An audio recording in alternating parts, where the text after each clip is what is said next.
இங்கே ஒரு பையன் ஒரு பானையில் வந்து பார்க்குறாங்க. ஒரு சாப்பாடுமே இல்லைன்னு தெரிஞ்சு ரொம்ப வருத்தப்படுறான். ரொம்ப பசிக்குதுன்னு சொல்லிட்டு பக்கத்து வீட்டில் எல்லாம் போய் பார்க்குறான். அங்கே பக்கத்து வீடு பூட்டி இருக்குது. அப்போ அவன் நிறைய பிள்ளைங்க எல்லாம் ஸ்கூலுக்கு போயிட்டுருக்கிறத பார்க்குறான்.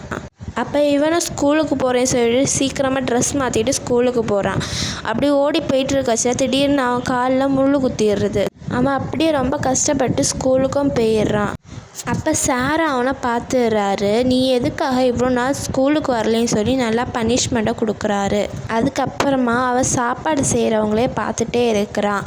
அப்போ அவன் பக்கத்தில் இருக்கிறவன் சொல்கிறான், உனக்கு ரொம்ப பசிக்குதா, இதையும் சாப்பிடுன்னு சொல்லி ரொம்ப கேலியும் பண்ணுறான். அப்போ அந்த சார் கிளாஸ் எடுத்துகிட்டு இருக்கிறாரு. அவன் ஃபுல்லாக சாப்பாடே நினச்சிட்ருக்கிறான். அப்போ அவனுக்கு பசி மயக்கம் வருது.